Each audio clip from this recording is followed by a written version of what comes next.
and Jack Johnson, our former county executive, appeared in court today, and he was arraigned today. And he pleaded not guilty to all charges.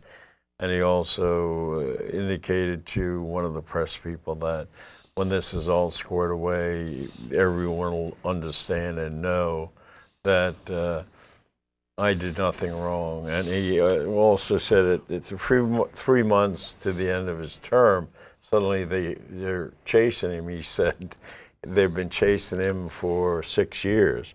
And evidently the FBI has much of the corruption that they charge him with on tape for listening to his taping. I think learned counsel here might have a slightly different. I'd like to hear, if there's a possibility in what you hear and the possibility that this guy is really not guilty, that would be a phenomenon that I can't put together. What do you think? Well, I mean, reading the 31-page indictment and reading all the excerpts from the phone transcripts, it'll be a pretty creative explanation. On the other hand, he's got a top-notch defense attorney, Billy Martin. Billy Martin, I see he was on with him tonight. Right. Yeah. Who's represented all sorts of luminaries, and he's just a very, very good attorney. Mm-hmm. So he's in good hands with that. I agree with you, but I could say I read the indictment. And if you read the transcripts of, I guess, the court-ordered wiretaps, it is a challenging situation for Mr. Martin. I'm sure that you want to give everybody the free benefit of the doubt about the innocent until proven guilty thing. But if those transcripts are in fact accurate and give a clear representation, I think he's got an uphill battle.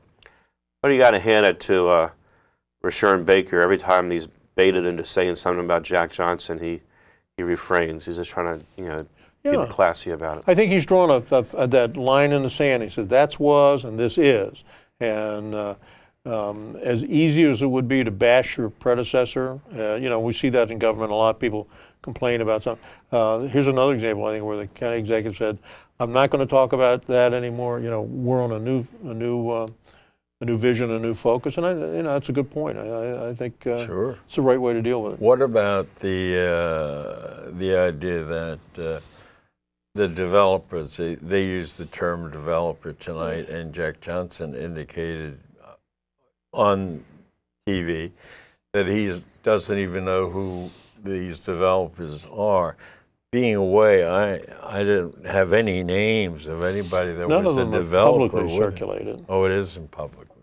Oh, okay. Well, they know, and the indictment refers to them as developer A, and I guess implies that there's a developer B and more. But so far, the indictments have been limited to Mr. Johnson and Mrs. Johnson, who's I guess has been charged with obstruction of justice, obstruction of tampering with evidence. Yeah. So she had her day in court. She keeps getting extensions. This is her third postponement she's asked for. Right. And I think they'll continue to give her. But we'll ask counsel here for advice. But my experience is that Mrs. Johnson and some of the others may be there as bargaining positions, for either for Jack Johnson or for some of the other folks. Fred is obviously trying to make up to you for the nasty things he said about you and several other talk of the town. He was mean. You go back and look at it. Well, he was with another lawyer. He was with, there were three of them here. There was three of them bickering on me. It's 3-1. I had them surrounded. Anything else like what?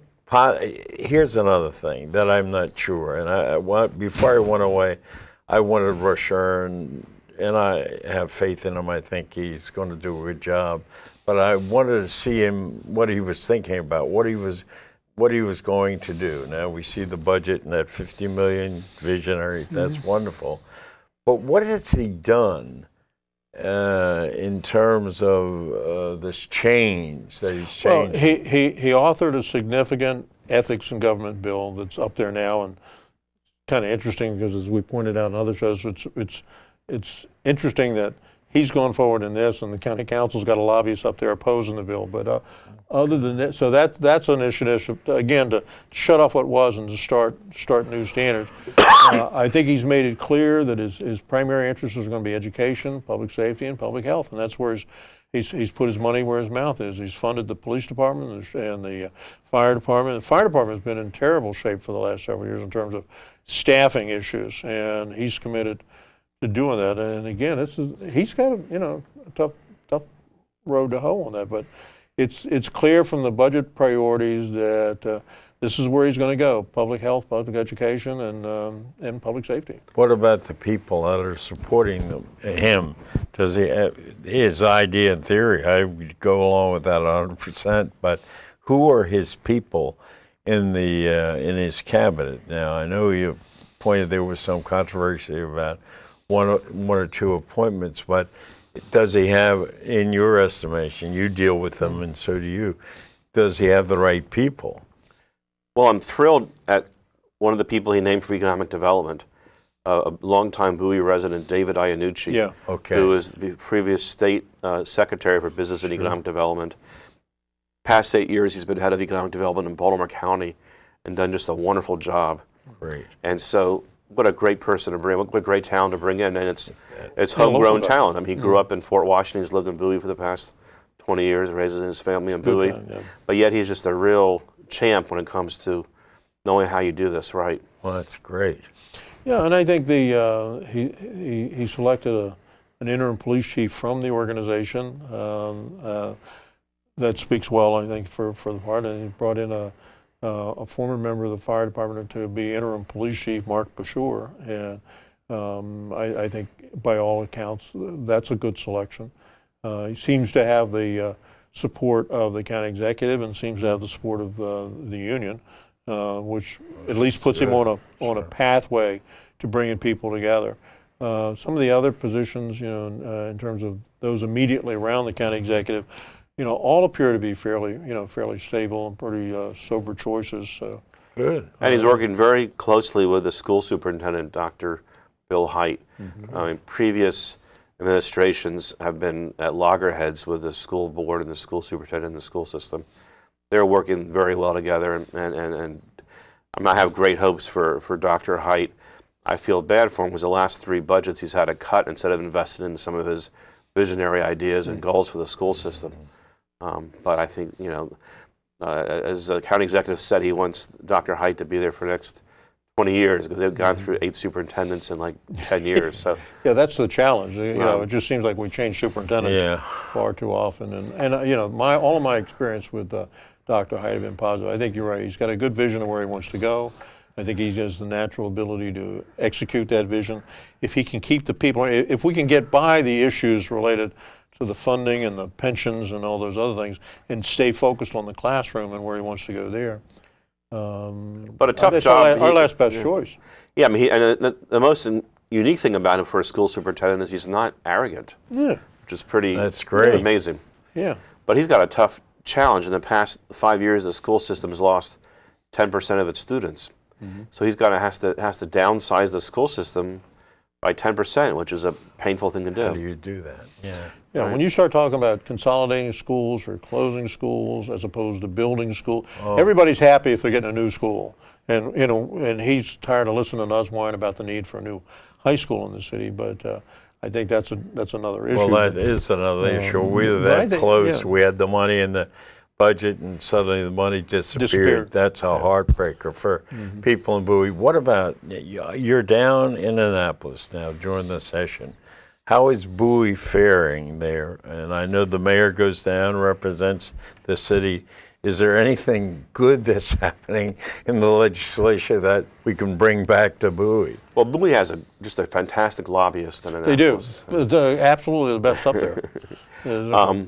But I do think that we're going to see legislation moving that will give some flexibility in the future of the Bowie race course, Bowie Training Center. Okay. I think that's big.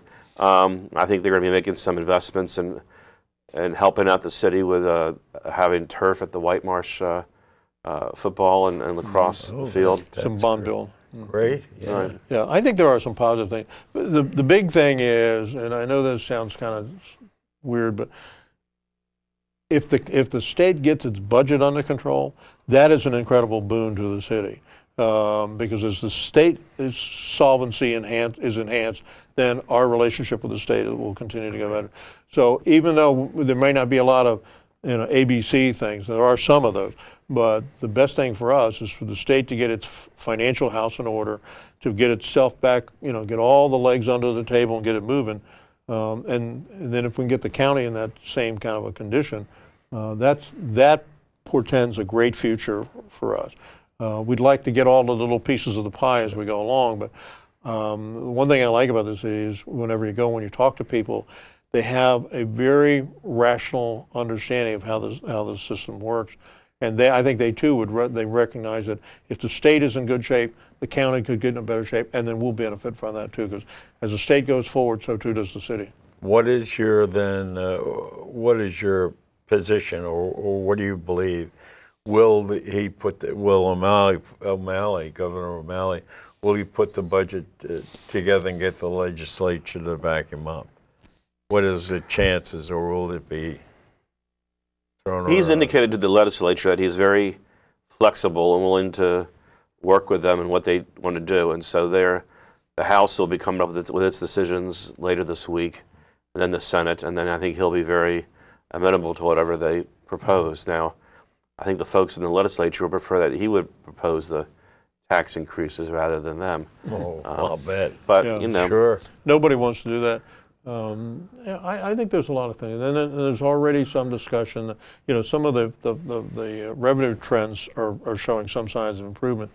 So I wouldn't be surprised to see this budget go to adoption, and then be some kind of a supplemental budget being discussed and developed later that might even be, hopefully even more beneficial to us down the road. For us, the highway user fund things are critical. And if we can get some restoration of that, I think that puts us on a better glide path towards recovery. How is our new delegate, Geraldine Valentino Smith, doing? I know she's a rookie. I know she's there first time, but how is she doing? her colleagues kid her because they say that she reads all the bills. Good for her. Imagine that. Imagine Good that. for her. Yeah. Yeah. Well, She works very, very hard. We've both Great. counseled her early on when she came down and had a That's big good. brother talk. And said, the normal drill here is when you take your seat, if it's on fire, you get up. Other than that, but I think she's done well, and she does. She comes to meetings prepared, and she asks appropriate questions. She'll call me from the floor of the House and say, look at this bill. How does this affect Bowie? Is this a problem? Should I hold on to it? I mean, she's looking out for us. Yeah. Yeah, and she's on a financial committee. She's on judiciary. Judiciary. Oh, I thought someone told me Yeah. she was. But I on think she's learning her new trade, and she's learning how to operate in that new in a system that thwarts creativity and stifles ingenuity. But I think She's operational. I think she's so far Good. I'm pleased and impressed Well, with. she's very what bright, and she's no Sure. stranger to Annapolis. Good, good. Oh, I'm glad. That's great. And I think, gentlemen, that's it. I think we've been given the wrap. So I'm pleased to be back, and I really. Do we get a consensus on that? Well, I'm pleased. Who cares if anyone else is pleased? But I appreciate you doing the job, Len, and of course with the support of you, Mayor Robinson, He did a great job. and Lynn Scarpon. You should tell people that the reason she's not here, she's home nursing a broken foot. She broke her foot in a parade in Ocean City, and I think that with a broken foot, she Should have couldn't been. make it. But otherwise, If she was here, she'd have dominated. she would. I think she Wouldn't kicked be the doing controller. your That's what job. I think. That's what it was. Okay. Well, as you march in Ocean City and you break your foot, it must have been a storming type march where they were banging their feet on the ground. All right. Okay. Happy Very St. good. St. St. Patrick's Day, and Patrick's happy birthday, Day. buddy.